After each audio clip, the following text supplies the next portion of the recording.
standards used by the FCC to manage health effects are wrong. We need to start measuring how much radiation are people being exposed to before we roll out 5G. There are 4 kinds of electromagnetic fields that we know are harmful to human health. So radio frequency radiation, magnetic fields, dirty electricity, and electric fields, okay? Our exposure, any given person, and all humans are affected by EMFs. What is our exposure in a day? It's not one cell phone. It's cell phones, it's multiple wireless networks, it's smart meters, it's cell towers. It's this sandwich, and it all adds up. The data we're going to look at are all published science, testing results, or public standards. At the bottom end of the radiation scale of what's called power density, or signal strength, is the minimum level at which cell phones will work, which was found to be 0.2 billionths of a microwatt per centimeter squared. Pine needles were found to age prematurely at 0.000027. At short-term exposures of 0.05, children aged 8 to 17 experienced headache, irritation, concentration difficulties, and behavioral problems. 0.1 is the biobiology or building biology guideline for extreme concern. 1.0 produced sperm DNA fragmentation and a decrease in sperm viability in vitro. Also at 1.0, the science shows the following bodily effects can occur: headaches, dizziness, fatigue, insomnia, chest pain, difficulty breathing, and indigestion. 2.5 saw altered calcium metabolism in heart muscle cells. 4.0, changes in the hippocampus affecting brain memory and learning. And at 6.0, DNA damage in cells.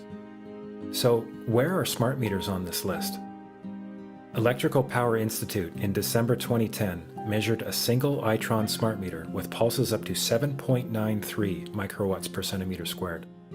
Our own testing indicated approximately 8.0 with 1 meter. These tests are at a close distance, approximately 1 foot away from the meter, but an infant's crib could be just as close on the other side of the wall where the meter or bank of meters are installed. Even though there are all these known health effects at levels far lower, Switzerland, Liechtenstein, and Luxembourg see fit to set the standard at 9.5. And China, Poland, and Russia, 10.0. This is the same level at which behavior has been altered, producing reflexes of avoidance following 30-minute exposures. A room of 12 smart meters, very common and even a conservative number in an apartment building, tested at 19.8 microwatts per centimeter squared. This is hundreds of times higher than levels which clearly indicate harmful effects. So how can utilities and governments get away with forcing these devices on everyone? This is how. In Canada and the US and several other civilized countries, the safety limit is set at 600 to 1,000 microwatts per centimeter squared. This so-called safety limit is literally tens of thousands of times higher than levels which are known to damage health according to peer-reviewed published science.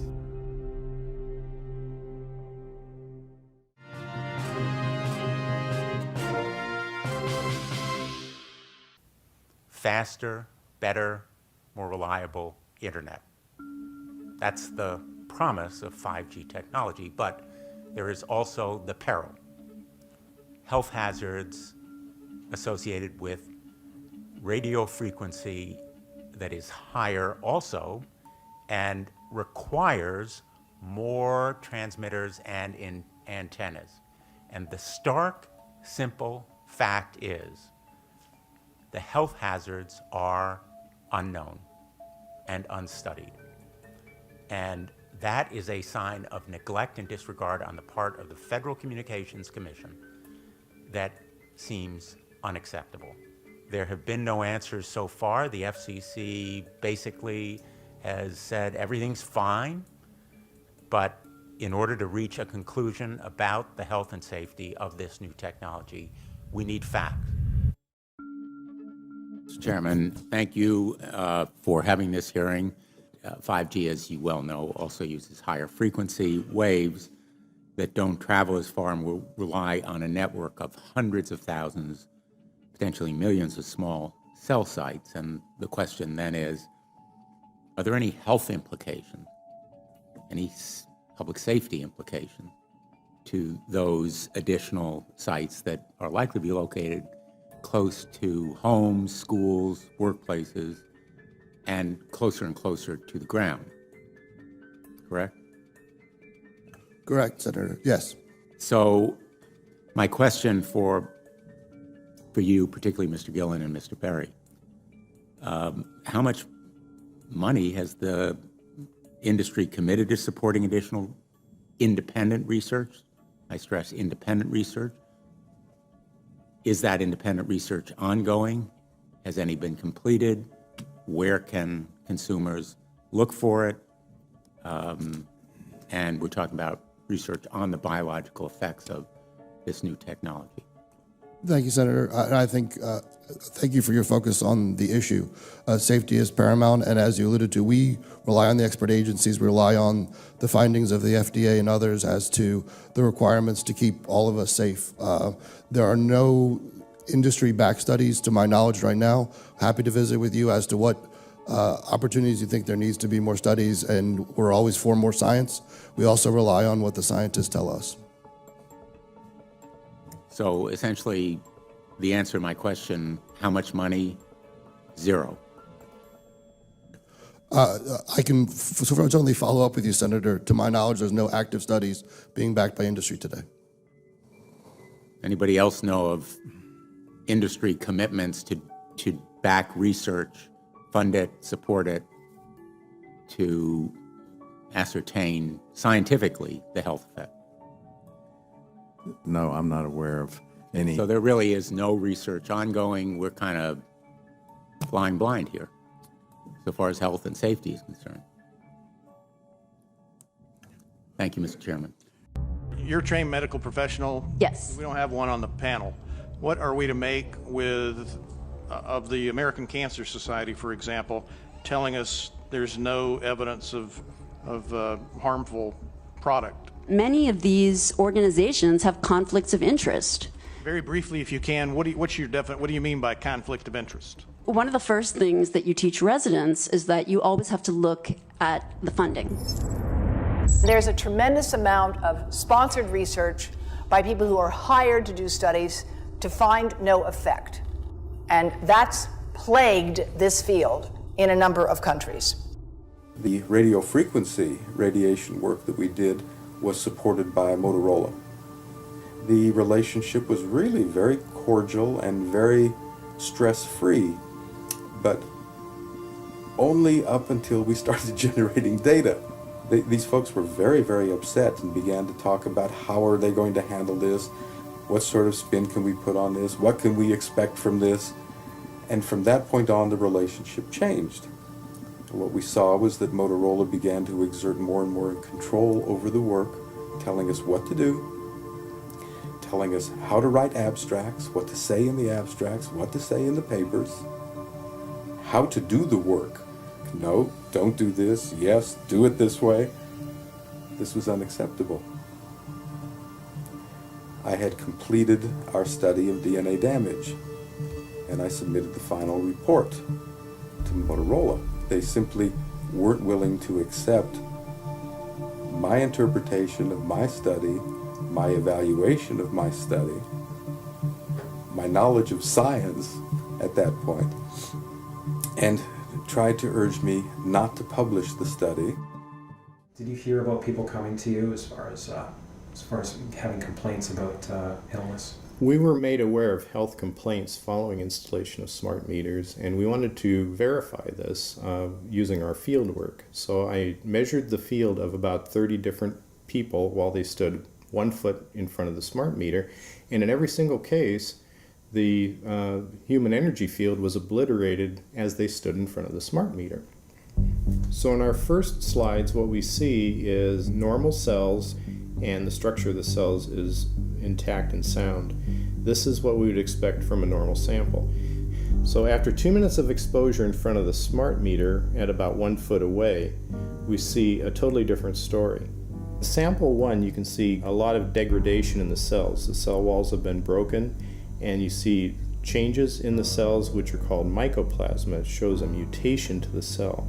In the second sample, we see a different type of degradation to the cell membranes. You can see a corrugation here. This is called bottle cap formation, and it's known that this occurs due to oxidation or exposure to free radicals.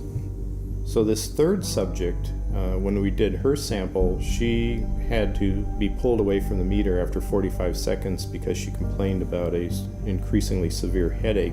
And here you see a phenomenon called rouleau, where the red blood cells are stacking up, which makes it very difficult for the blood to deliver oxygen to the tissues as they would be their normal function. Every single one of these is a degradation. Every single one of these shows a trauma to the blood cells, and that came from something, and the only variable was the smart meter. The good news in all this is the patient and the blood can return to normal once they have been removed from the influences of these stressors.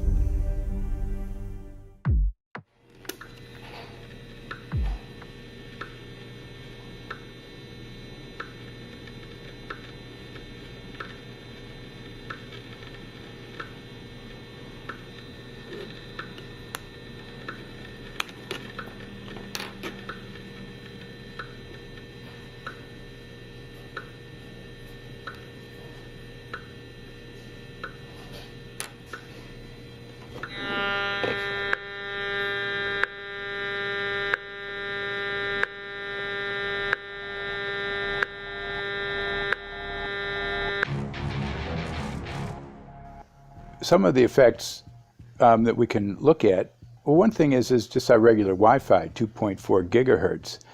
That's in the same range as microwave ovens, which are also called radar ranges, because that is radar. 2.4 gigahertz is interesting. It's not the peak absorption rate in water for microwave frequencies, but it's at a point where it allows full penetration, because if it came in at the peak, it would prevent the insides from getting warm. So that's with basic Wi-Fi.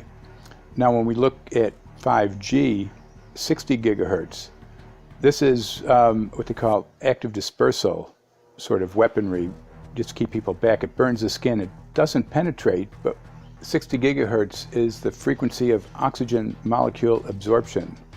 Since they have electrons that they share with each other, what we breathe is actually O2, pair of oxygen. So being bombarded with 60 gigahertz could very well impair our oxygen absorption rate in our body, and thereby the whole basis of our living system. Martin Pall says, putting tens of millions of 5G antennas without a single biological test of safety has to be about the stupidest idea anyone has had in the history of the world. So assessing all this, we have experts in various fields: military EMF weaponry, biological effects on humans, firefighters that are getting cognitive impairment by being there in them, countries that are banning these sort of technologies around schools because of the impairment to cognitive. Let's weigh that up in light of what Rudolf Steiner said in 1924 about just mere radio causing the impairment of cognitive functions on people, that they can receive news from around the world, but they can't understand it as well because of the effect of the electricity. We have to say, something smells sinister here.